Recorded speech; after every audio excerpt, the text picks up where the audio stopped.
Beck Tench from the School of Information at the University of Washington, Roger Chabot from the Faculty of Information and Media Studies at Western University, Hailey Siracky from St. Joseph's College Library at the University of Alberta, and Kiersten Latham from Arts, Cultural Management and Museum Studies at Michigan State University. Together, Jenna, Beck, Roger, Hailey, and Kiersten are information science educators with more than 50 combined years of teaching experience, and over the past decade, they have been furthermore exploring contemplative pedagogy and its research-oriented counterpart, contemplative inquiry, in both scholarly and personal contexts, as have I. Today's panel will proceed in a very straightforward fashion. First, I will offer a brief introduction to the subject of contemplative pedagogy, and I will highlight a few of its applications within information science education. Next, Jenna will introduce the Tree of Contemplative Practices, a graphic representation that helps educators and students alike understand the main principles and major types of contemplative practice, and she will also describe its use in her course, Information and Contemplation, as a guiding framework for the entire semester. Following Jenna's presentation, Beck, Hailey, Roger, and Kiersten will each then highlight one of the tree's major limbs and lead us in a related contemplative practice. Each one of our 6 main session components will last approximately 10 minutes, with a few minutes in between each component for questions and comments, and time will remain at the end of the session for open discussion as well. Finally, at the conclusion of the session, everyone will be invited to join a virtual community dedicated to extending discussions of contemplative pedagogy across information science. So without any further ado, let's get started.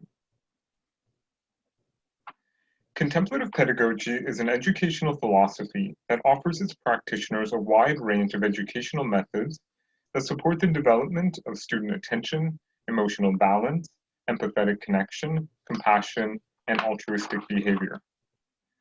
The tenets of contemplative pedagogy can be traced to psychologist William James, who asserted the importance of cultivating attention, and to philosopher John Dewey, whose vision of education includes the realization of one's full potential. Contemplative pedagogy has the potential to transform post-secondary education in positive ways, and when applied within this context, it may lead to a more liberating, authentic, and spacious classroom culture, alternative forms of assignments and evaluation, and the use of contemplative practices during class time. The word contemplation is derived from Latin, meaning to mark out a space for observation.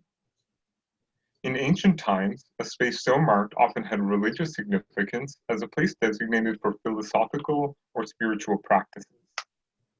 Today, a space marked out for contemplation may just as easily be a classroom, an art studio, a library, or a science laboratory. Contemplative practices such as meditation and prayer, vital parts of all major religious and spiritual traditions, have long had places in intellectual inquiry. The predecessors of universities and colleges in the West were established as alternatives to monastic schools, where contemplative practices had been central to learning. But even within these new institutions, committed to the pursuit of rational knowledge and later the scientific method, educators have long continued to explore the use of contemplative practices in learning. As these practices are currently applied in higher education, many suggest that they be kept separate from ideology or creed. The invitation must be to explore students' own beliefs and views so that their first-person critical inquiry becomes an investigation rather than an imposition of particular views. Contemplative practices and introspective exercises have been introduced in every academic discipline, from poetry to physics to law. Some instructors have found that just a few minutes of silence at the beginning of a class makes a big difference in students' ability to be present and to learn. Others have integrated practices more fully, adapting them to the needs and context of the course. Diverse approaches to integrating the practices and exercises can increase students' discernment and attentive capacity, deepen their understanding of the material of the course, and enrich their relationships with themselves, each other, and the world. One pioneer of contemplative pedagogy and information science is Dr. David M. Levy of the University of Washington.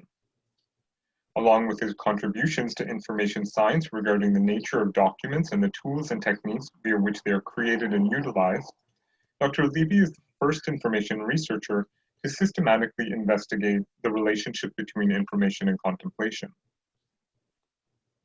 Dr. Levy is both a contemplative and a technologist who has long been interested in the promise and perils associated with digital information technologies, as well as investigating the challenge of achieving contemplative balance, how as individuals and as a society, we might live healthy, reflective, and productive lives while participating in an accelerating information-saturated culture. In 2005, Dr. Levy was awarded an academic fellowship by the Center for Contemplative Mind and Society to create a course that would explore how contemplative practices might serve as a lens to observe and critique current information technologies and practices, and in particular to investigate problems such as information overload, the fragmentation of attention, and the busyness and acceleration of everyday life. Entitled Information and Contemplation, the course was first taught by Dr. Levy in the spring quarter of 2006, and it has been open to undergraduate, graduate, and doctoral students alike. Since the course's inception, Dr. Levy has also experimented with a variety of program formats and has offered shorter and longer workshops to librarians, faculty members, and administrators at several universities across the United States. This course also served as inspiration for Dr. Levy's most recently published book, Mindful Tech: How to Bring Balance to Our Digital Lives, which presents the exercises first developed for the course and is intended to be utilized both in university courses and by members of the general public. Another information science educator who seeks to teach future information professionals utilizing contemplative resources and practices and with an eye toward mindfulness is Dr. Jenna Hartel. In a 2017 communique entitled Mindfulness Meditation in the Classroom, Jenna and her co-authors described how a 3-minute period of secular guided mindfulness meditation was included at the beginning of the library and information science course and also touched upon the outcomes, practical considerations, and internet-based meditation resources that were utilized to support these practices. Since 2017, Jenna has gone on to infuse contemplative practice within her classroom in other ways, and I will now invite her to explain just how she has done so, and furthermore, how she has utilized the aforementioned Tree of Contemplative Practices as a framework to help students learn about the practices in a systematic manner. Thank you, Hugh. And thank you, CAIS, for the warm welcome. Really appreciate that you put this topic on your program this year. So our hope today is to inspire information studies educators to bring contemplative pedagogy into their classrooms. And I and my fellow panelists, we've been doing this for years now.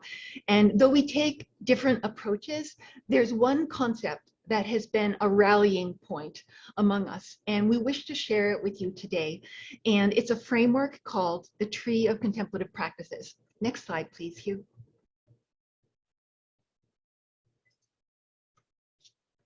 Hugh can, thanks. So the Tree of Contemplative Practices, shown here in the middle, it was created by anthropologist Maya Durr at the Center for Contemplative Mind in Society, and it emerged inductively from wide-ranging research by Durr and C-Mind on contemplative practices in the United States. And inspired by nature during a springtime walk, Durr thought that a tree metaphor would show the great range of contemplative practices encountered in her research. And for starters, contemplative practices are defined as practices that quiet the mind in order to cultivate a personal capacity for deep concentration and insight. And all contemplative practices are grounded in communion, connection, and awareness, as shown in the taproots of the tree. Next slide, please.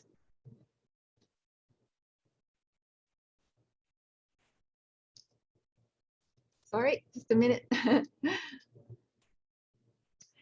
Okay, so the trees, oops, Hugh, no, that's not the next slide. Could you go back one? Oh, Hugh, I'm sorry, you weren't supposed to. Okay, my apologies. Hugh, we need to go back to the tree.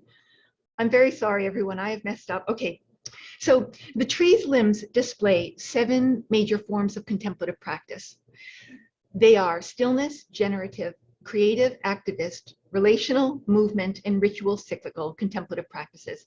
And each major limb extends into branches that have a few examples on them, but there are dozens of narrower manifestations that aren't shown.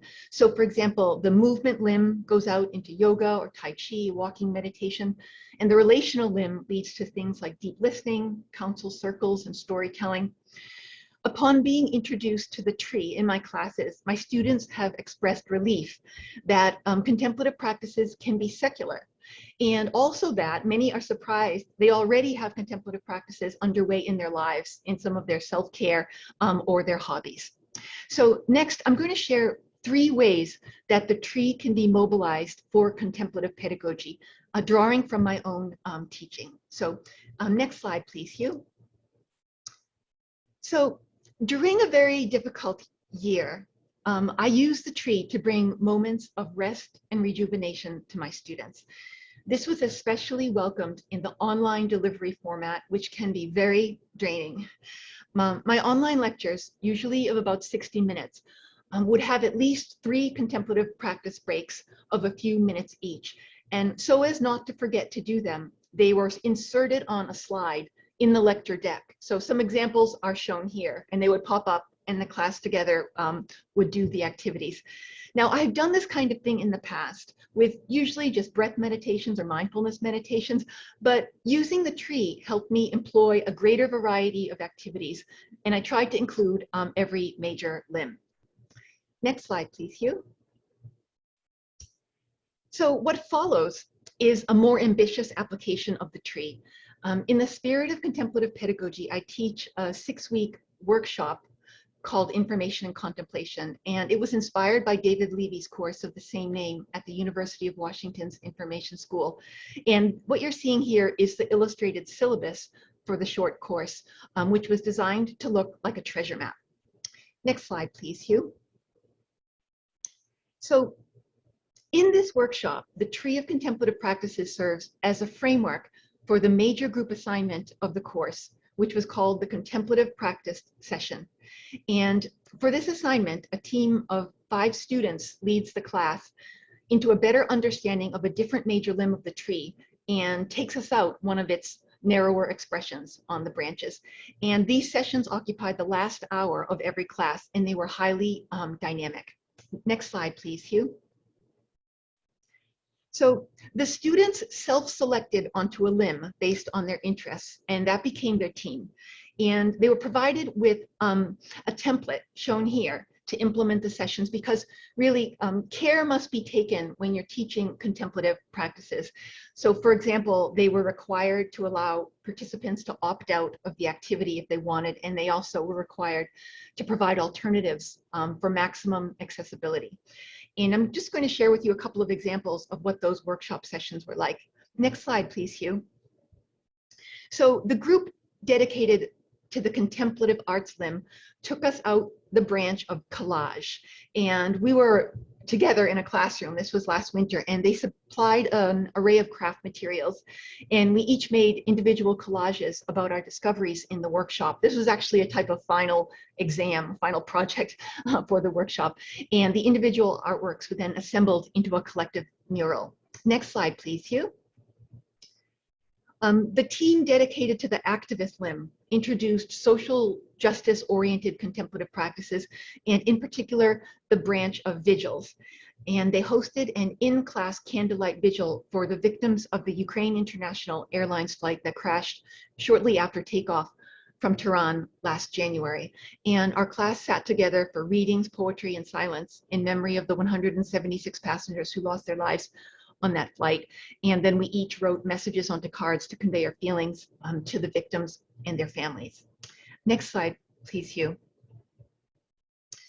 For the movement limb, student presenters taught us 3 increasingly complex Israeli folk dances in which the individuals, all the students in the class, we became pleasantly lost in the rhythm of the dance and of the collective. And this particular session marks one of the most memorable moments in my teaching career.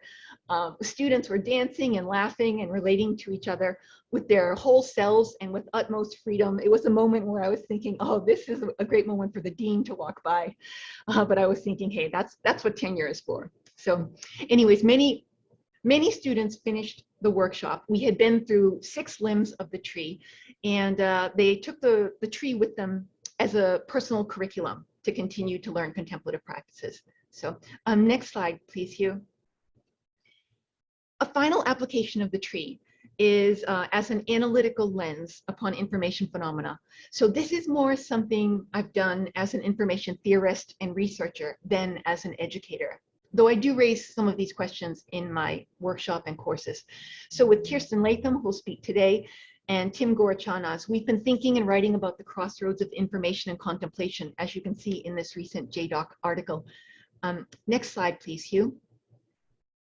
So we can try to bring the tree into conversation with longstanding questions and constructs of information. You know, we can ask, what is information on the tree, and what are information behaviors and practices on the different limbs? Or we can try to relate the tree to a beloved information framework of ours, the DI-KUW pyramid.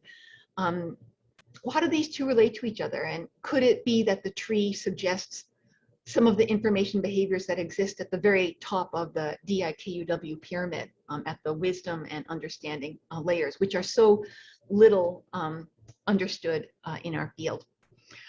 So it's important to note that the tree, which we are talking about today, it'll be our theme, our organizing construct for this panel, but it's not the only framework or approach to contemplative practice. And I'll just mention 2 others that I'll share with you that we also learned in my workshop. So next slide, please. So this is Dr. Jenna Hartel. She's a psychologist whose work focuses on well-being in the context of culture and oppression. And she offers what she calls a soulful approach to contemplative practice, and it's characterized by themes that resonate in African American culture. And that is an ethos of interconnectedness, a holistic orientation, emotional expressiveness, and resilience in overcoming injustice and adversity. And she provides many examples of soulful contemplative practices, and one draws from Adinkra wisdom symbology, which embodies aspects of African cosmology. Some of the symbols are shown here, and a contemplative practice is contemplating and discussing these ancient, powerful symbols. So, next slide, please, Hugh. And another approach is by Dr. Yuria Celedwen. She's an anthropologist and scholar of indigenous Nahua and Maya descent. She's from the highlands of Chiapas, Mexico.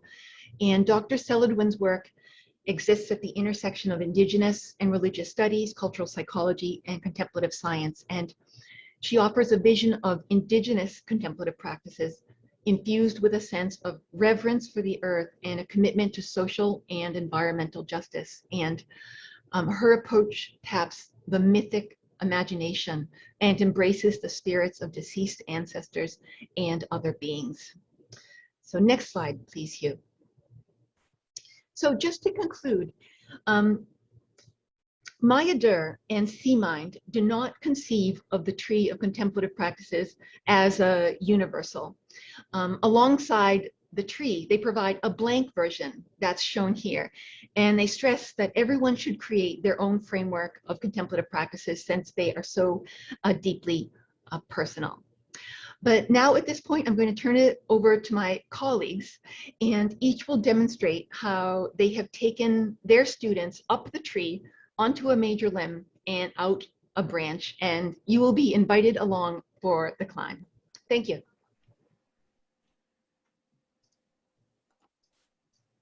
Thank you so much, Jenna. And just as Jenna explained, we're going to have lots of activity during the remainder of our session. But we just wanted to pause for a moment to see if there are any quick questions or comments for Jenna. Adam, I'm not sure if you could help me here because I can't see if there are any hands, but feel free to use the raise hand function if you have a question or comment for Jenna. We also have a discussion period at the end of the panel if there's nothing at the moment. So I'll just check to see if there are any current questions or comments. And I am not seeing any hands raised, so you're aware, Hugh. Okay, and folks can also please feel free to enter or insert questions and comments in the chat as well, whether now or for later. So maybe we can take another 10 or 15 seconds for that, and then we can move forward knowing that the questions can be posed at the end. There is a question in the chat now. Okay, would you be open to reading it, or Jenna, if you wanted to read and respond to it? I'd be happy to do that quickly. Thanks for this question, Sam, who has asked, what does a typical class agenda look like? So it was a 6-week course with a 3-hour class block. We met Monday mornings, which was a nice way to start the week. And usually I would open the class with a contemplative practice and then 20 minutes of remarks or reflections on our readings. And then we break down into small group discussions or activities.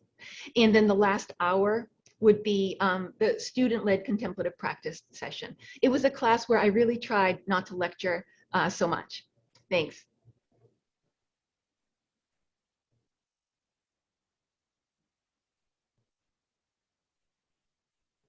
Great. Well, if there are no more questions there, I think we can move forward. And we'll pass things along to Beck and continue with our presentation. Great. Thank you, Jenna and Hugh. Everyone, I'm Beck Tench, and I'm going to take us on a bit of a tour of the creativity branch of the tree. And to prepare for that, I'd like for you, while I'm talking about this branch, to find a pad of paper or piece of paper, if you have it, and preferably something thick to draw with, because we're going to do a little activity in a few minutes. Pen or pencil is fine, but if you have something like a Sharpie, that's best. So the name of these branches, I think, at least in my experience, can be a bit fuzzy, and how people interpret them can be different as well. So I want to just kind of go out there and say there's no right or wrong way to interpret creativity or generative or activist or any of that kind of thing. And for that matter, almost every activity you can think to do belongs on more than one branch, and you'll see that throughout today's demonstrations. But at the same time, having these delineations can be a nice way to understand various approaches to contemplation, and it can help us figure out, like, where are our strengths and weaknesses, what activities best match our personal histories and our personality. So when we think about the creativity branch, I think the most important thing to think about is that when we are being contemplative in pursuit of creativity, we are focusing on the process of creation instead of the product of what we're creating. So if you were to be writing a story or sewing a skirt or taking a photo, it wouldn't be the story or the skirt or the post on Instagram. It would be the word or sentence, the stitch, and the moment you're capturing. It's about being in that moment and cultivating an awareness and a connection to that moment through the process of creation. And if you take a look at the Tree of Contemplative Practice, you'll see at the very bottom there are these 2 roots. The 2 roots basically infuse any activity with awareness and connection, and therefore makes that activity a contemplative one. So to experience contemplative creativity, again, focusing on the process instead of the product, we're going to do an activity that I call the Zen of Zooming. And it's inspired by Frederick Planck's 1973 book, The Zen of Seeing, Seeing Drawing as Meditation. And I absolutely love this book. I totally recommend checking it out, or buying a copy. It's wonderfully handwritten and hand-drawn meditation on the way that drawing can cultivate that presence and awareness. And in this book, there is this specific method of drawing that Frank takes us through that I want to take us through here today. And all it is you kind of center and do a little bit of a meditation, and then you start to draw something, preferably something that is alive. And the only hitch is that while you're drawing it, you don't look at the page, which is hard and a discipline, but we'll work through it. So while you're doing this sort of activity of like not being able to see what you're doing kind of forces you to focus on the process instead of the product, because you have very little control over what the product will look like. Now, when the pandemic hit, I converted this activity, which I used to do in the classroom. And when I did it in the classroom, I would play a video generally, or I would take folks outside depending on the weather. But I've converted this activity to the online environment and the Zoom environment. And so we're going to demonstrate that now. So hopefully you have your sheet of paper and marker. And what I'm going to do is ask Hugh to stop the screen share. And I'd like for everybody who feels comfortable to turn on their cameras.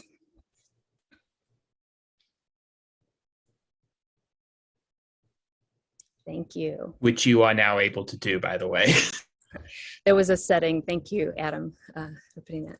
So what you're signing up for, if you turn on your camera, is to volunteer just to be a potential subject to be drawn, but everybody will be able to you won't know who's drawing you. So if you're comfortable, turn on your camera. And I'd also like for you to put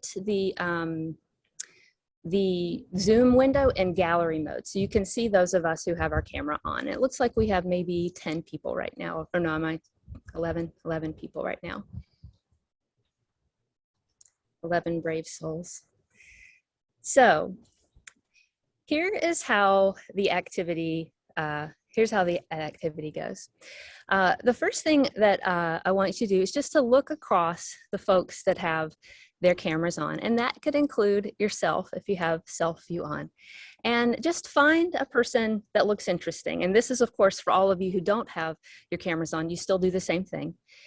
Find a person that looks interesting and hover over their video and click the 3 little dots and say pin video.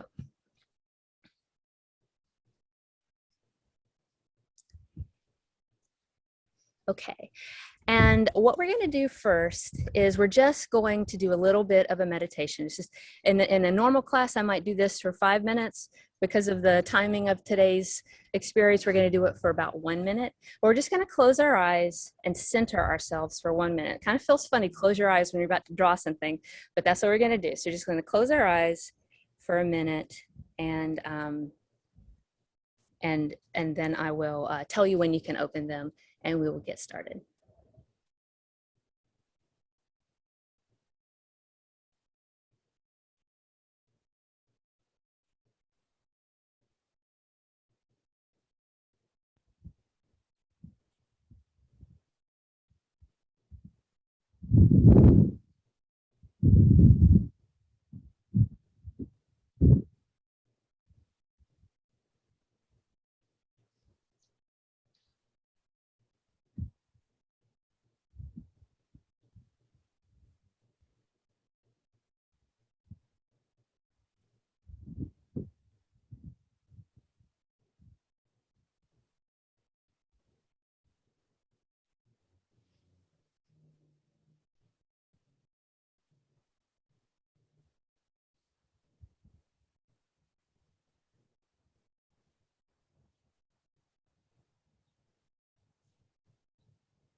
Okay, so slowly open your eyes and look at the person that you've picked.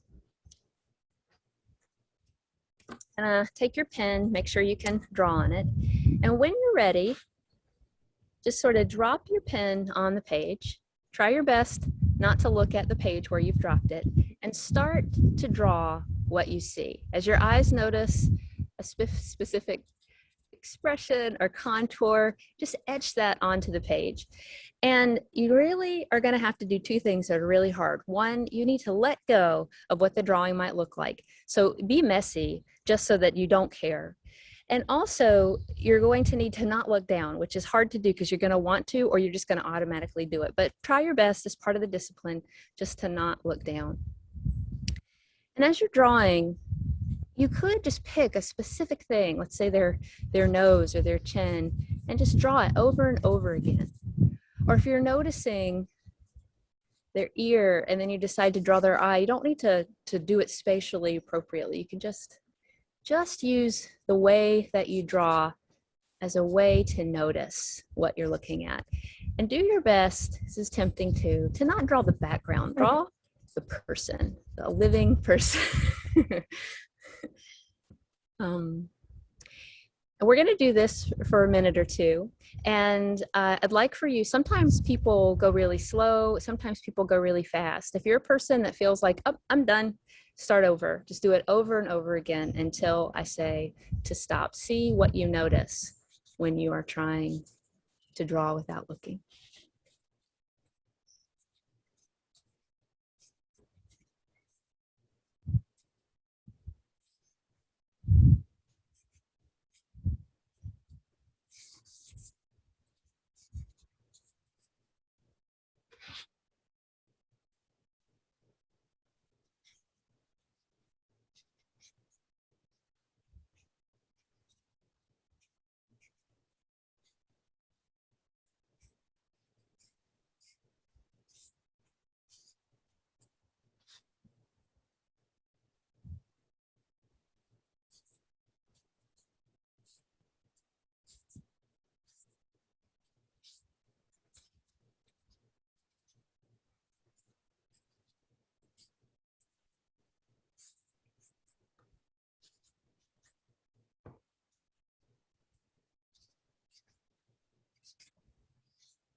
Okay, so now if you haven't already, take a look down and see what you did.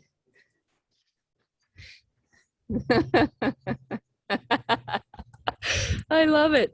I love the laughter that always occurs in this moment, including in the classroom. It's a real nice way to lighten things up. So anybody care to share what their paper looks like? I'd love to see some zoomed in pictures. All right, Nicole. Everybody, wow. Oh my goodness, look at these wonderful drawings. Oh, Kiersten, you did a great job of not caring what it looks like. I've been through this before, Beck. I knew. Oh, that's wonderful. So I know that there's some ability to unmute, I think, at this point. Does anybody want to share any reflections on what that experience was like, what was challenging, or what was the experience like for you? You can now unmute yourselves. Thanks, Adam.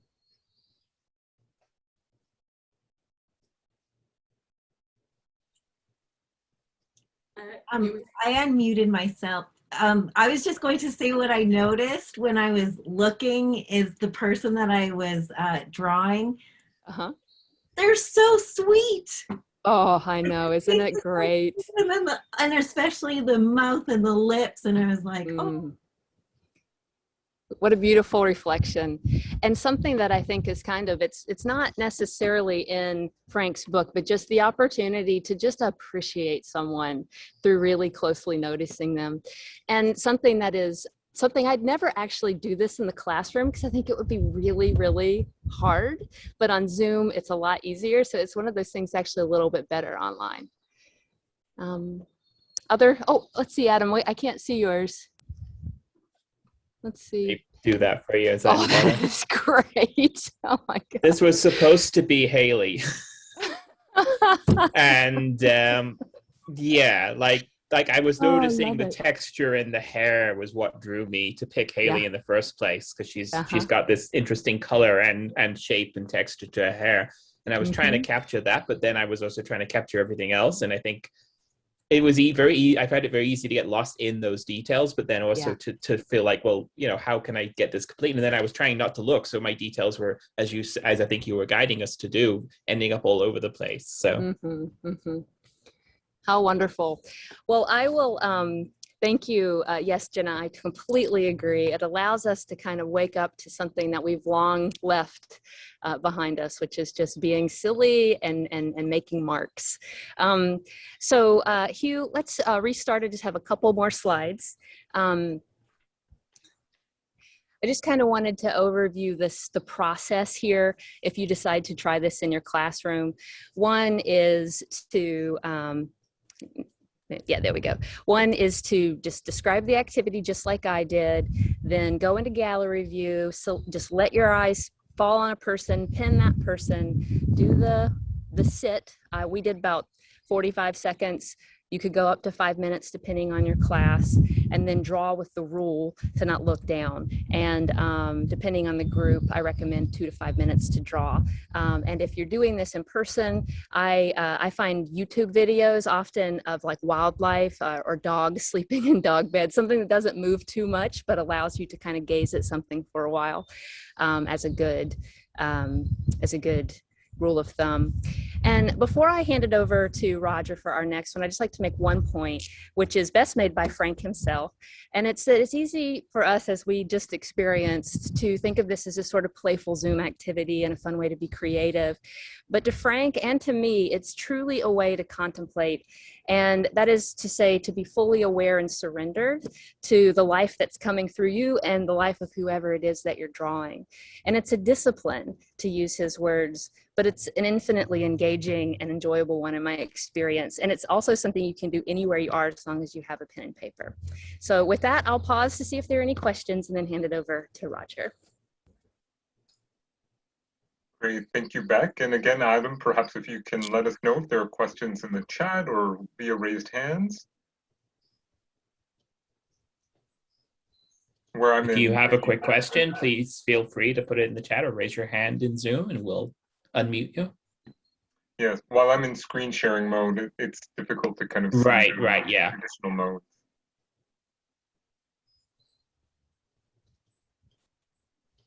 Jenna has a question for fellow panelists. Can you remind me of that great drawing scholar who we have discussed in the past? I don't recall who you're talking about, Jenna. Are you talking It's about like Linda Berry? Yes, thank you, Hailey. Linda if you could Berry. type that in. This is a very inspiring interdisciplinary scholar if you want to do anything with drawing. And actually, my students have brought her to my attention, as have my fellow panelists. Linda Berry is so wonderful. And thank you for evoking her, because when someone was asking the question earlier about agendas in the classroom, I was thinking of Linda Berry. She has a wonderful activity where you draw on an index card, and that's how she takes attendance. And I have often used that in class, and students really love that as well. There's also a comment in the chat, Hugh, from Tammy, echoing Jenna's comment, noting that these activities invite other kinds of participation from students. Mm-hmm.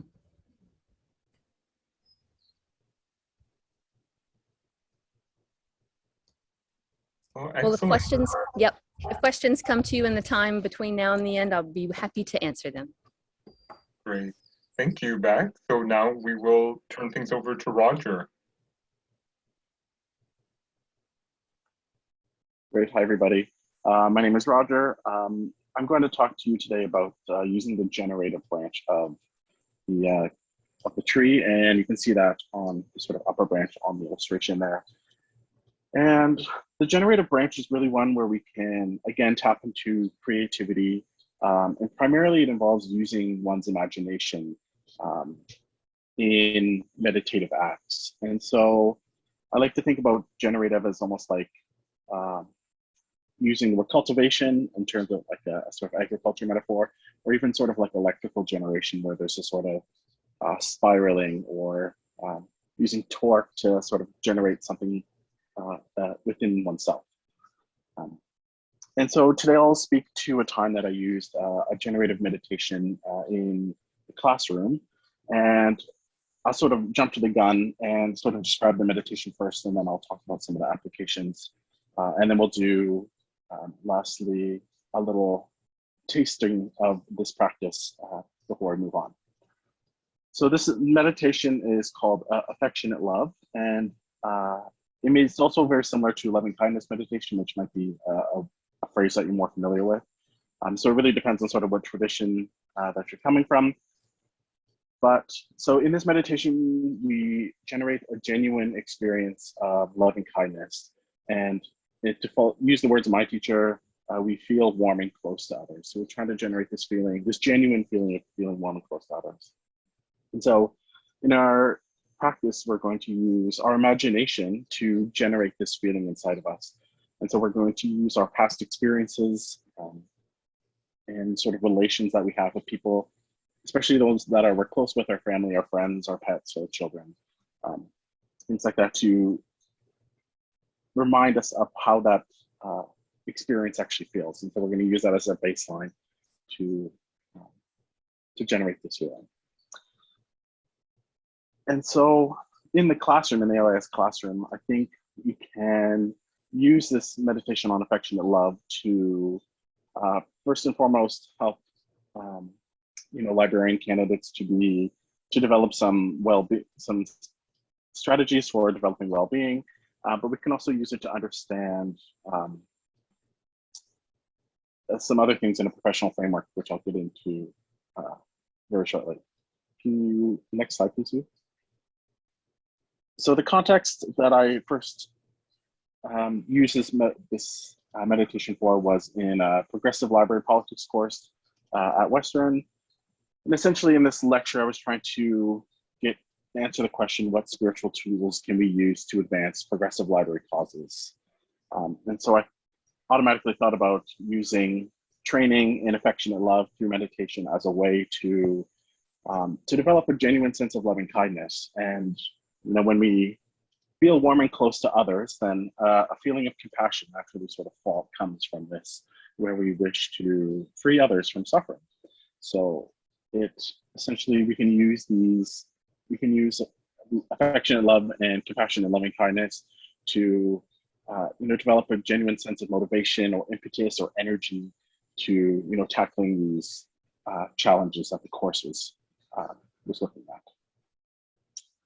And other possible contexts that this loving kindness meditation or this affectionate love meditation can be used in is really any other sort of context where we're dealing with people and their needs. And so being a profession and a discipline in general that studies people and works with people, these can include information services courses or reference courses, information literacy instruction, leaders advisory, or similar to the original context of information policy or equity. So we're looking at these sort of larger structural issues that need attention. Perfect, thanks you. And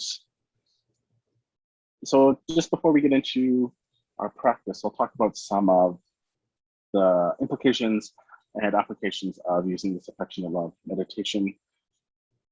And so essentially this ties into this mythos of libraries and librarianship as being a service-based profession that is meant to benefit others.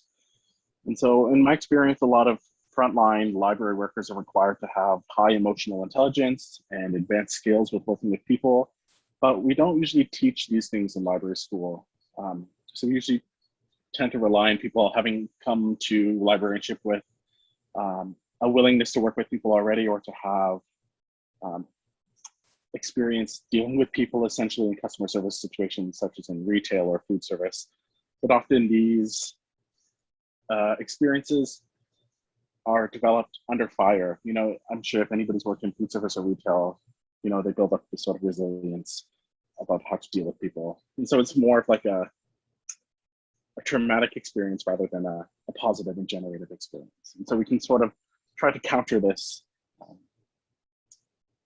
this way that we learn about customer service from a more positive way rather than a negative way. And that sort of leads to my next question. So it's like, how do we teach customer service in a positive, uplifting way, rather than this sort of neoliberal customer service attitude where you're sort of gritting your teeth all the way through it. And essentially, this allows us to, when we introduce this in library school, we can, it's not just merely, we can take this as an opportunity to teach these skills in a course like this, rather than sort of allowing them to be corrupted sort of in the real world. And we can also take this as an opportunity to, like I said earlier, to develop personal strength or resilience in these difficult situations. And this also can be used as an opportunity to look into questions about being a service-based profession in general. So our friends and colleagues in nursing, for instance, look into this idea of care theoretically a lot, which we don't do very much in library and information science. I know Sarah and Mary Greenfield are sort of looking at so this work on love, but I think there's more to that we can be brought in to understand what does it mean to benefit people and to care about people. And we can also look to ourselves. How can we use this generative branch teaching to help ourselves personally and spiritually? How can we avoid apathy and burnout, in this capitalist hellscape that we live in? So, yeah, that's great. So I'd like to move next to our guided practice. So wherever you are, if you could find a comfortable meditation posture, ideally you're sitting upright with your back straight, and you can close your eyes. And we'll just take 10 seconds to breathe naturally and normally to sort of take us inside.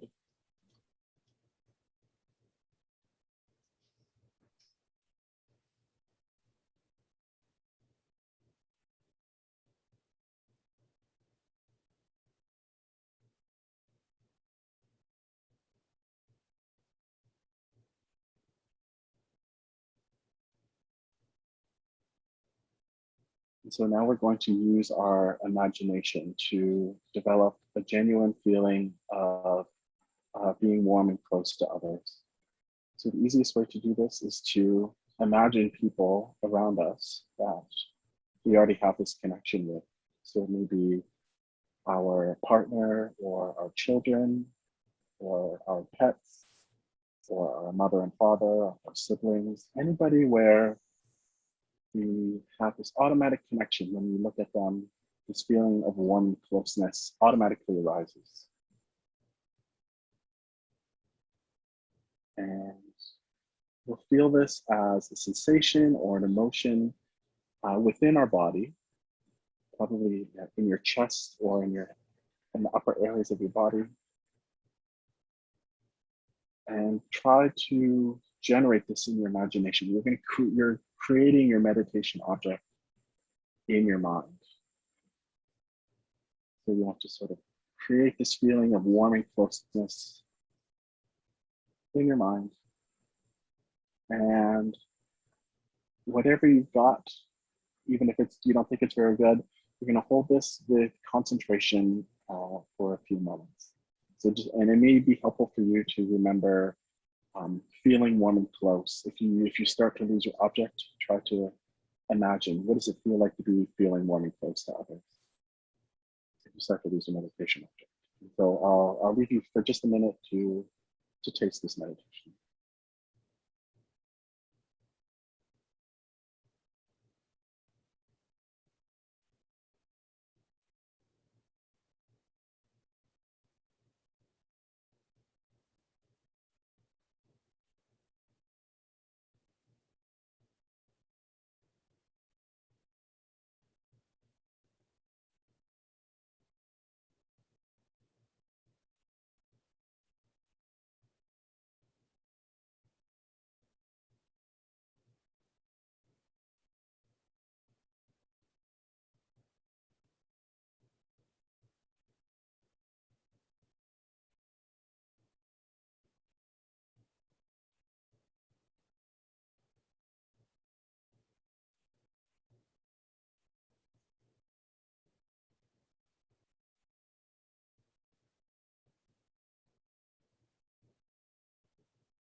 Great, and you can relax your concentration and slowly open your eyes.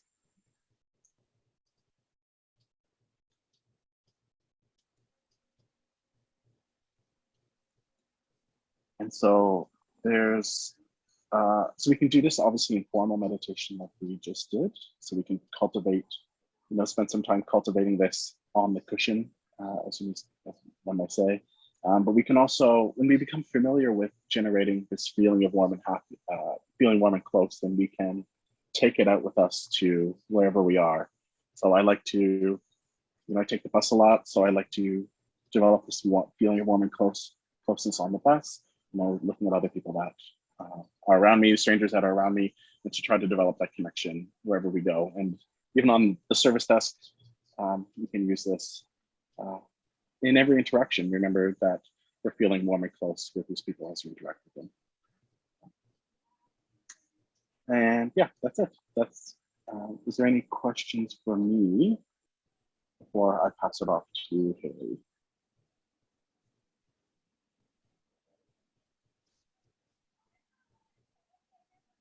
Oh, I think you see Adam's there. So Adam says, your comments on care and connection with LIS reminded me of the work of Austin Toombs and colleagues, including Sheldon Bardzell, in the past 6 years or so on care and empathy for microscosis and self-respecting racism. So thanks for that connection. I wasn't aware of it, so I will look into that. And Jen also said, it must be especially challenging for assistant professors. I have a great question. Yeah, exactly. So it's a way to, yeah, even in your teaching itself as an instructor to, because when our mind is on our meditation, on the feeling warm and close, it's not on the sort of manic feelings that we may be feeling in that moment. And it could be a way to sort of center yourself rather than allowing your mind to do its uncontrolled thing.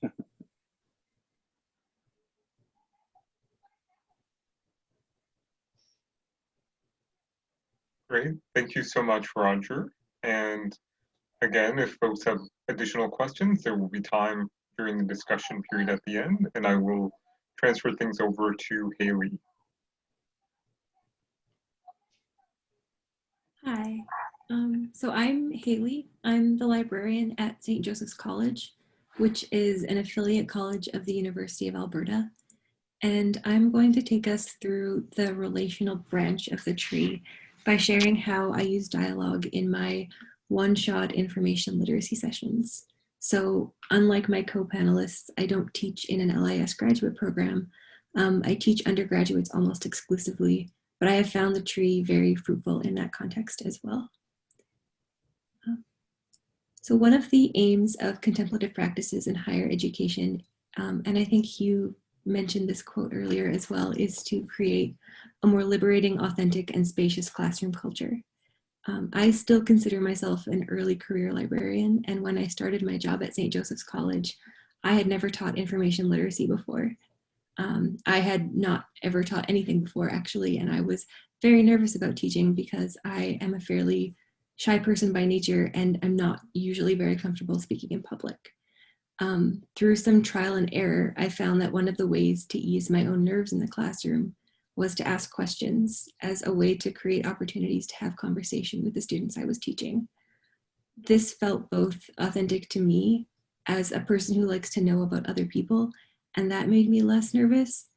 And it also felt like my best tool for understanding what students needed or what they were thinking when it came to approaching research. I just asked them. This involved a lot of experimenting, and even now, what I do in an information literacy session looks different every time. When I teach information literacy to undergrads at St. Joseph's College, I am, of course, trying to cover a lot of content about the techniques and strategies of doing research and using the library. But at some point in the class, and this is always different, but it's kind of at a place that makes sense in relation to the content of the lesson, I try to ask one or several of the following questions. And this varies as well, depending on a lot of things, like how much time I have or how the students are responding to me, or many other things. So I try to ask, one or two or all of these. When you start research for a paper, what is one tool or trick that you always reach for? This one is usually really good at kind of the beginning of a class. What are some of the emotions that you feel when starting a research project? And this can be kind of difficult. And so there are like, I found some ways to like get at this that are a little bit more, that can kind of free people up a little bit as well. And then what might make the process of research feel pleasurable or joyful for you? These questions are always received differently. I have had to learn to be comfortable with silence and to be prepared for a huge range of responses. Sometimes students need some prompting or aren't that interested in answering these questions. Sometimes they express relief that they can acknowledge. For example, something like that research as an undergrad can be overwhelming, and it emboldens them to ask more questions. Sometimes they laugh or have no idea what I'm talking about. And in this way, I'm learning where and when these questions are most effective. And I think I experienced this the most with the last question about making research feel pleasurable or joyful. I feel like in some undergraduate environments that they're just like, that seems like an idea that's very far away from their experience. But then it becomes a really good opportunity to have a conversation about it. At its best, I find that this dialogue creates space for students to see that they already have valuable knowledge and skills. They can learn from one another. They are not alone in finding research or the library confusing or overwhelming. And they have some agency in shaping how they experience the process of research. And in the spirit of it being a dialogue, and if I need help to get us started, I will offer experiences from my own time as a student. When approached with a contemplative spirit, dialogue brings us from isolation into community. In my particular context, teaching single lecture style sessions to different classes, I don't actually talk about the tree or say anything about contemplative practice directly in my classes. In the short period of a single information literacy session, it doesn't really make sense to do that, or I haven't found a way to make it make sense to do that. But we've already talked a little bit about the ways that the tree is spacious in what it can contain. And to me, this example illustrates a way in which some branches might already be part of things that we do organically. Another note about the openness of the tree that I want to mention is Jenna shared earlier that her students were relieved that contemplative activities could be secular. I teach at a religious college, and while the kinds of classes I teach don't lend themselves to a deep discussion of the tree or of contemplative practice, one of the things I appreciate about the tree is that it feels equally able to hold religious approaches to contemplative practice. I feel like in an environment like the one that I'm most often in, where it's common or accepted to talk about faith or religion in a classroom, the tree gives me the space to include that perspective, and I appreciate that. I myself was introduced to contemplative practice through a religious tradition. And actually my introduction to dialogue as a contemplative practice came through spending extended time with communities of Catholic nuns who use dialogue to talk through big community decisions. So the activity that I have for us is to give us a taste of this kind of dialogue by asking one of the questions that I ask in my lectures. I think if we have the ability to unmute people, that would probably be the best way to go about this here. You can feel free to, I think, just speak up if you would like to, or raise your hand if you're more comfortable, and I will try and keep an eye on who is wanting to speak. If we were in person, I would probably just encourage you to speak when you had something to say, but on Zoom, this is a little bit harder to manage. Participants can unmute themselves, Hailey, so. And maybe I'll stop sharing my screen for the moment, just so people can see each other more easily too. Oh, perfect. Okay. That would be great. The question I have for us is fairly low stakes, and it is, when starting a research project, what is one tool or trick that you always reach for? And since I usually ask this question of undergrads, I'm very curious to see what the answers will look like in a space like this where most of us have been doing a lot of research for a long time. And I will be happy to start. One of my kind of go-to tools for beginning a research project and getting a feel for the literature is to review the bibliographies of one or two of my favorite papers and then build my resources from there.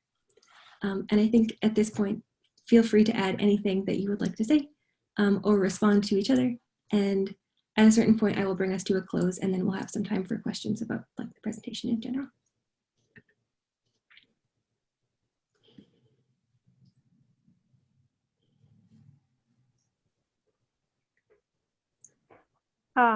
I like to get out a pen and paper and sort of sketch out what I already know and how it relates to each other. So it kind of becomes this giant web drawing with different colors and things, and ask myself questions about what I know, what I don't know, and what I need to look for. I really like that. I find it really useful to like do things with my hands when I'm trying to figure out a project.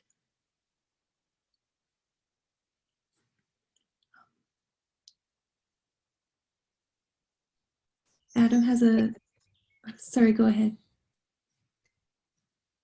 Adam, do you want to contribute? I just put something in the chat. I can read it out if you'd like. I said, not dissimilar to your trick, Hailey, I find that key review paper that's often out there in a new topic, and then citation chain date from that. So sometimes that's looking at the bibliography, sometimes that's looking at what has cited this paper or what does this paper cite, right? Which is obviously the bibliography. So exactly. But definitely citation chaining is a big tool that I use a lot. Me too. I recently discovered a tool called Connected Papers. If you give it a Google, you'll find it. It does some of that. It visualizes the citations amongst papers based on the title of the paper or the DOI, and that's pretty cool.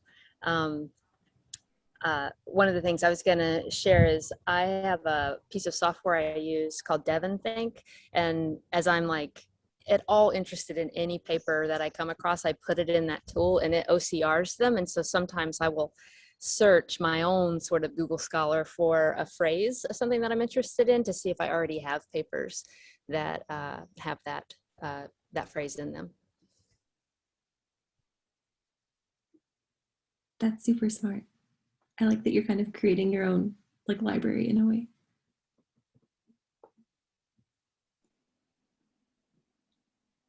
And there's a comment here from Sarah also about having coffee with a colleague, mentor, or friend. Sarah, I don't know if you would like to expand on that or if that stands alone.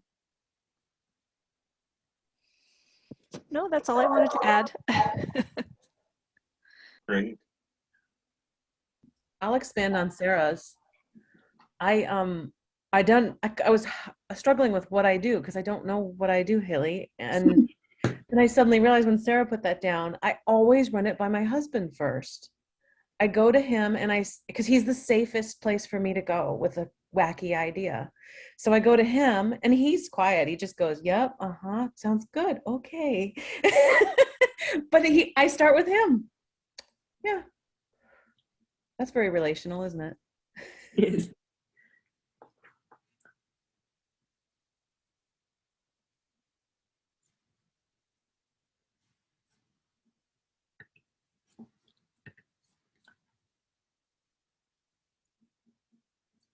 Jenna is commenting in the chat that going to people that we know is something that is kind of borne out in a lot of information behavior research as well.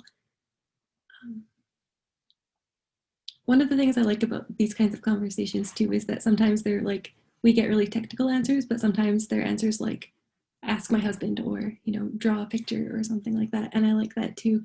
It's nice to get a sense of how other people's brains are kind of making sense of things like this.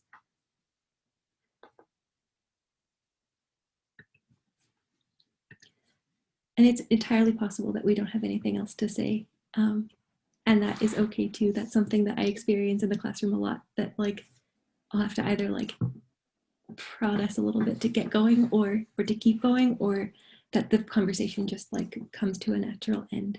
Does anybody have anything else that they'd like to add before we take some time for like more? Oh, here we go. Oh, the chat is hopping. Okay. We have verbalize my raw ideas repeatedly to myself and to researchers around me, and then We have, when I'm writing for research, I ask the question, who am I talking to and what is my intention? Which I think is really interesting too. And then I wander around in databases collecting terms and concepts, then bring these to a consult with the iSchool librarian. I walk my dog, so do I. I love the mention of bringing these to a librarian.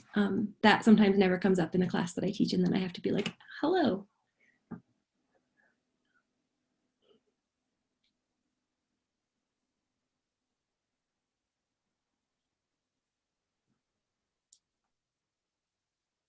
Does anybody do anything with their body? That's a question Kiersten asked.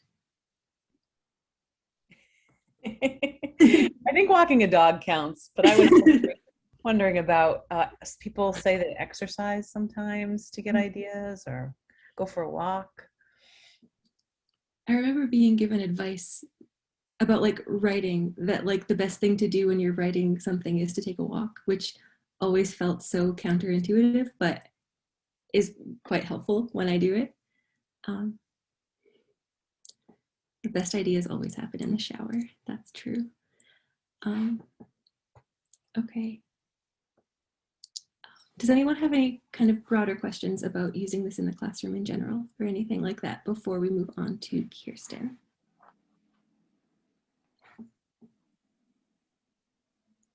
So one of the ways, Beck's question is, what are some of the ways you get people to relax and free them up to answering questions about emotions? And so sometimes this is just that I have to start by expressing a couple of emotions that I have felt over the course of doing a research project.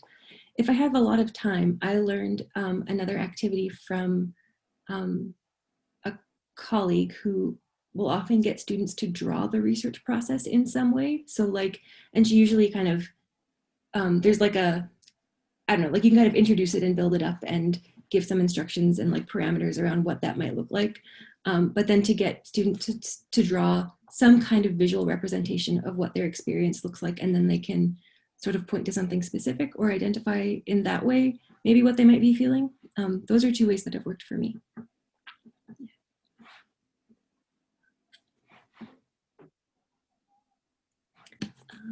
Jennifer, do you have a question?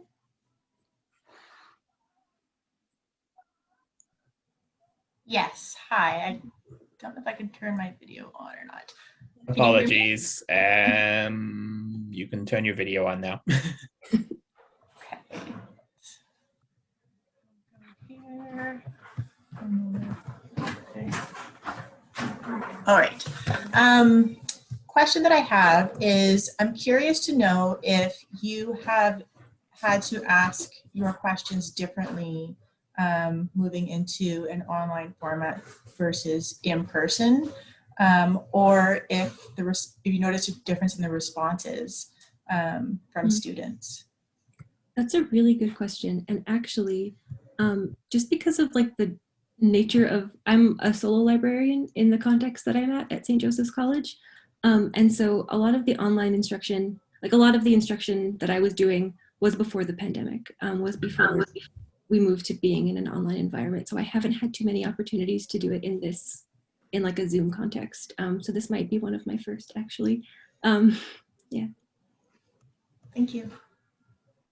Yes, thank you so much for this wonderful dialogue. If it's okay, I think I will re-enter into our presentation mode. And again, we'll have some time for discussion at the end of the session. Thank you so much, Hailey. This is wonderful. Kind of show us the power of dialogue. Yeah. Okay, so I'm going to share my screen again, and then we'll move directly over to Kiersten, who will lead us into the final section of the panel.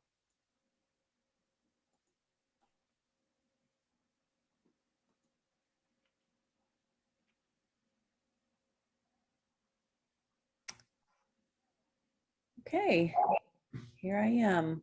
You can hear me? I can hear reverb. So if you can mute, that would help. Anyway, thank you. Yep, I'm the final one. I am here to talk a bit about the stillness branch of the tree, but I'm going to make a modification. We're going to be practicing a visualization today, which if you look at this drawing here, you can see it's actually on the generative branch. But my interpretation of the visualization as I use it is as a form of stilling. So technically, based on the definitions given by Dewar, stillness is about quieting the mind and generative is about activating it. But I thought this was a really good example of how we can modify it for ourselves, which is what Jenna said at the very beginning, that Maya Dewar said, you know, make it your own. So go to the next slide. Thank you. Oh, you already knew that. Thanks. Wow, you're so good, Hugh. So just a quick reminder, Roger worked with us on the generative branch, and these practices are done with the intention of generating something. So generating devotion or evoking compassion, loving kindness. This is about activating the imagination or activating something. And I think, Roger, you said to torque the mind or to torque one towards something. I thought that was really cool. Next slide. The stillness branch is about quieting the mind. It's on the tree. This is captured by practices such as meditation, those that involve sitting in silence or centering. Next slide. And I just want to remind you, this all comes from Dewar. Next slide. But both are about focus and attention, as many of these are, and both activate this parasympathetic nervous system, which triggers physiological changes. So you're like, why is there a brain sitting on here? It's because I'm going to talk about the physiological changes, and that these are actually leading to calmness and relaxation. We do this in the classroom, or we believe this is an important aspect of doing in the classroom, because it can lead to slowing down the heart rate, lowering blood pressure, increasing oxygen intake, which can lead to a reduction in stress hormones and an increase in hormones that calm and reduce those that stimulate. That sounds like a good place to get a student before starting class. So evoking the parasympathetic nervous system also has cognitive effects, such as helping students with centering, paying attention, self-control, preparing them to focus on the immediate class activities before them. It puts them in the position of doing very well with sitting in your class and being a part of your class.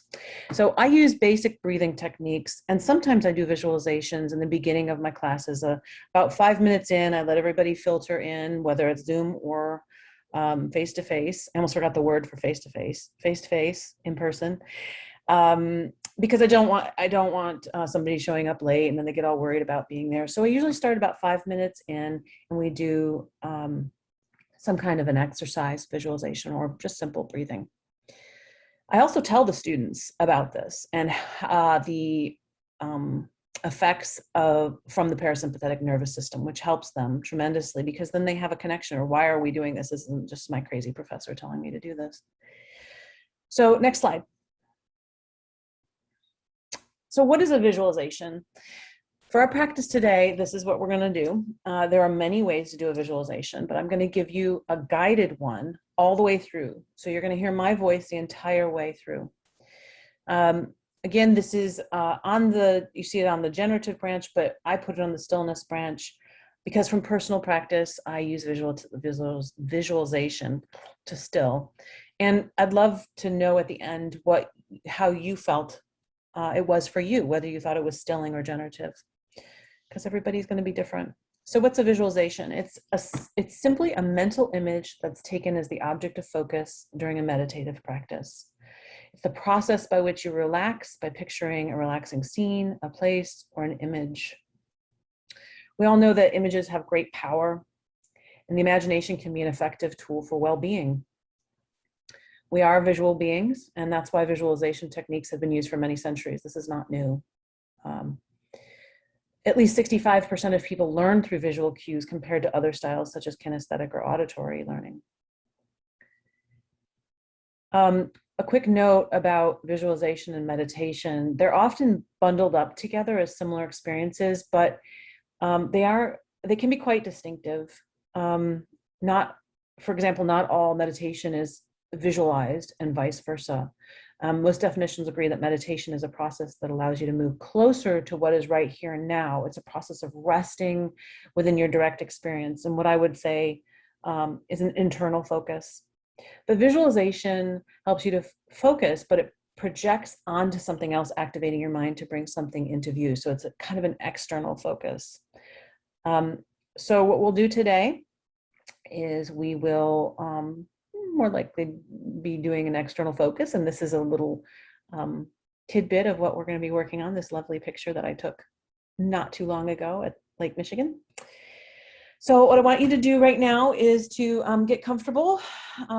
This sounds familiar. Roger sort of said the same thing. Sit in a supportive chair or lie on your back. I'm a lie on your back kind of person, but I promise I won't do that for this session today. You can close your eyes if you wish. 70% of the information that you take in as a visual person is taken in through the eyes. And so when you close your eyes, you actually reduce the amount of information coming in and help yourself to relax a bit. So relax your body by releasing any areas of tension. Allow your arms to go limp, then your legs. Feel your arms and legs becoming loose and relaxed. Now relax your spine. Release the hold of your muscles all the way from your head, down your neck, along each vertebra to the tip of your spine. Breathe deeply into your diaphragm, drawing air fully into your lungs, and release the air with a whooshing sound. Breathe in again slowly. Pause for a moment and breathe out. Do this one more time, becoming more and more relaxed with each breath. Feel your body giving up all the tension, becoming relaxed and calm and peaceful. Allow your entire body to rest heavily on the surface where you sit or lie. Now that your body is relaxed, we can begin the visualization. Imagine you're walking toward the ocean, walking through a beautiful tropical forest. You can hear the waves up ahead. You can smell the ocean spray. The air is moist and warm. You feel a pleasant, cool breeze blowing through the trees. You walk along a path, coming closer to the sea. As you come to the edge of the trees, you see the brilliant aqua color of the ocean ahead. You walk out of the forest and onto a long stretch of white sand. The sand is very soft and not too hot. Imagine taking your shoes off and walking through the sand toward the water. The beach is wide and long. You can hear the waves crashing to the shore. You can smell the clean salt water. You gaze toward the water. It's a bright blue-green. See the waves washing up onto the sand and receding back toward the ocean, washing up and flowing back down. You watch the repeating rhythm of the waves.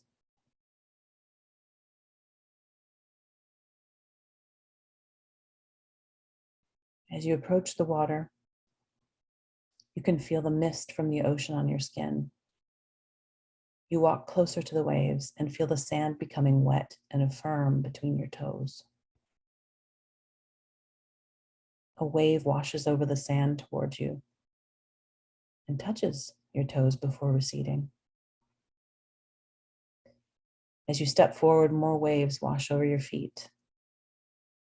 Feel the cool water provide relief from the day's heat. Walk further into the clean, clear water. You can see the white sand below. The water's a pleasant, relaxing temperature, providing relief from the sun. Cool, but not too cold. You're feeling calm and refreshed.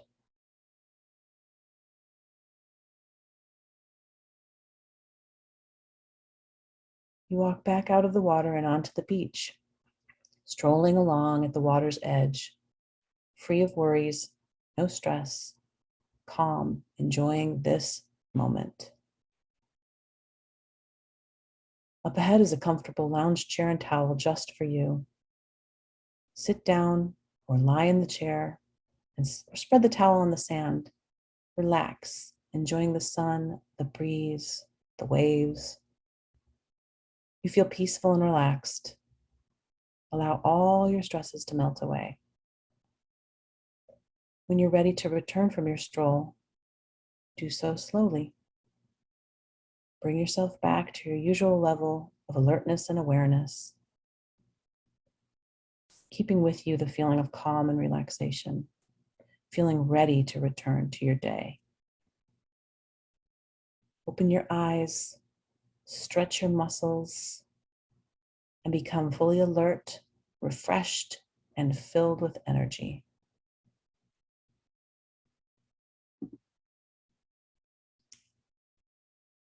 And I think we have time for a pause. That was it.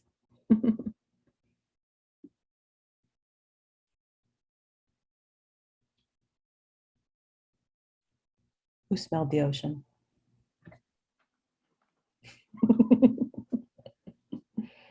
Thank you, Kiersten. We do have time for perhaps one question, just knowing that we are approaching the hour, and we will do a quick summary. But if there's one question or comment. I'm not seeing question or oh wow. As one just got put in the chat. Okay. Okay, this looks like a big question for everybody. Yep, so let's move to it. It sounds good. You want me to read it? What the heck? Sure. Okay. Thank you so much for the discussion. I have a question about religion and spirituality. Contemplative practices are often pushed for as means to reduce anxiety, avoid burnout, increase well-being, etc. There's a push to secularize the use of meditation, but practices such as meditation and chanting and yoga, etc., have been used as means of knowing God, the eternal, the ultimate truth, waking up, etc. In your opinions, does this have a place in LIS? With so much New Age literature out there, how can we talk about spiritual needs in LIS? That is an excellent question. That is super awesome. Thank you, Pranay. Does anybody want to answer that? I think I could try to tackle that. Because I looked at this in my dissertation research in terms of, you know, are those existential or spiritual needs an information behavior? And can we answer these big questions in life? You know, what is my purpose? What is the meaning of life? Can we answer these sorts of big questions with information? And so I definitely think there's a space for it. It's really just about opening up what we understand about how we're defining, again, information and an information need. And so, the teachings in religious texts, for instance, in the Bible and etc., they're really instructions, they're information about, how to lead a good life or how to be an ethical or moral person. So we can consider these a type of information that are responding to a deeper existential or spiritual need. And so I definitely think it's something that we can talk about in LIS. Thank you so much, Roger, for that excellent response. Just looking at the time and that people will perhaps need to move on to other sessions, I think what I will do now is just offer a quick recap of our presentation, and at the end of it, I offer our contact information. So I would actually invite, if folks have additional questions, to get in touch. Thankfully, we had questions throughout the presentation, so folks were able to present those. But please, if you have additional questions, get in touch with us. So I'm just going to offer a very quick recap and actually tell you about the Information and Contemplation Salon, which some of you may be interested. And then if there is a minute left, we'll be happy to take another question, but I just want to make sure that we conclude at the hour. So to recap, in sum, contemplative pedagogy has the potential to transform information science education in positive ways, Jenna, Beck, Roger, Hailey, Kiersten, and I are instructors and researchers who embrace contemplative pedagogy and practice in our courses and research, and who wish to share a signal tool, the Tree of Contemplative Practices, with the CAIS community today. Using the tree as a framework, we demonstrated how enthusiasts can learn contemplative practices in a systematic, secular, and bespoke manner. In the spirit of contemplative pedagogy, we encapsulated our commitment to the approach, recounted applications of the tree within information science education, and demonstrated several of the tree's major limbs and branches, as well as their associated practices. So, as mentioned, if we had time, I would love to hear more responses to questions, but we do need to move towards conclusion. So I would just like to also quickly let everyone here know, in bringing the session to the close, we would like to draw your attention to the Information and Contemplation Salon. The Information and Contemplation Salon brings together researchers within information science to discuss fruitful overlaps with the emerging discipline of contemplative studies, and then to marshal these ideas into scholarly outputs. Its interests span theoretical, methodological, and practical levels of both fields, and devotes attention to developments in popular culture also. The salon meets on a monthly basis and follows a prearranged agenda, and the time is likewise utilized to enact and reflect upon contemplative approaches to knowledge creation. We will soon mount a website and invite guests to our salon and perhaps initiate a regular speaker series. We invite you to check in with any one of us if you are interested in learning more about the salon. The people who are here today, the panelists, are all members of the Information and Contemplation Salon. I include our contact information here. As mentioned, a website will soon be gathered or mounted. We may have time for one more question. I'm so sorry to rush things because the pace was such a lovely, relaxed pace. Yeah. The next session is at 2:30 and it's the poster session. So if you guys want to bleed a little bit into the break, but obviously if people want to take a break right at in 2 minutes here, they're more than, if they're preparing for the poster session, they're more than welcome to do that as well.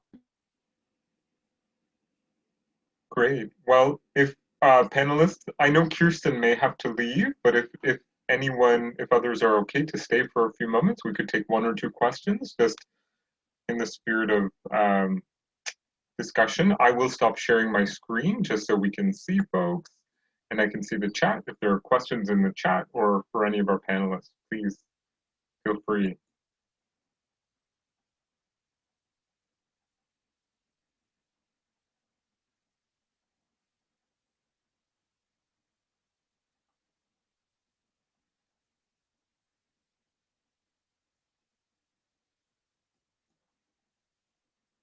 And might I say thank you for the excellent questions throughout the presentation. We've had some excellent ones. Here's a question from Margaret. Would anybody like to comment on the place of chemical augmentation in wellness and spirituality? For example, anti-anxiety medication may make meditation or meditating much easier. Margaret, I'll take a stab at that, though I'm way out of my depth here. I'm not an expert at all on this topic, but I know across all kinds of contemplative and spiritual traditions over the course of history, people have used different medicinal, mind-altering substances, hallucinogens, to deepen a connection with themselves and with the world for self-knowledge. And I guess we have versions of that happening today. Some that are sort of publicly accepted and some that are not. And I also know that right now there's a very strong and rapidly developing movement to introduce hallucinogens, like mushrooms, for different kinds of mental health treatments and wellness. That's fast developing. So I think it's always been there, remains there today. And I think I'll stop there. Thanks for asking that.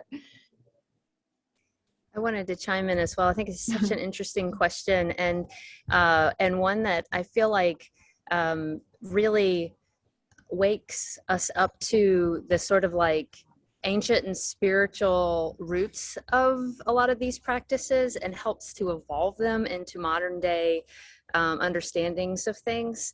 So I guess my answer to your question is you have tapped into something that is totally emerging and super interesting, and even, you know, the ancients, like, and to Jenna's point, we can look to them for information, and also they haven't figured it out either. And where we get on that continuum of like spiritual enlightenment versus scientific, repair, essentially, is so important. I hope that as you continue conversations in this space, you bring that up, because I feel like a lot of times it gets bypassed and people just sort of think you need to kind of tough it out in order to become enlightened. And I don't think that at all. So thank you for asking that question. I will also add to that, just like in my own experience, these things generally feel like they're very separate. Like, it isn't often that those things are brought into conversation together. And I really appreciate this question for that reason. And I think that is, like everyone else has said, an important conversation to continue to have, and to to see how we can maybe integrate these things in a meaningful way.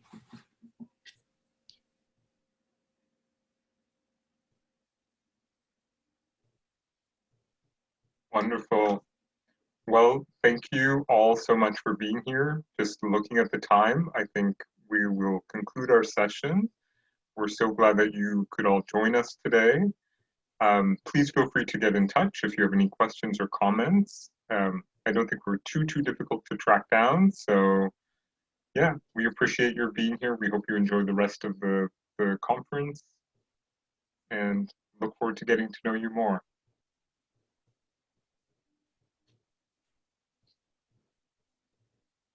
Thanks, everyone. Goodbye. Great job, everyone. Have a good day.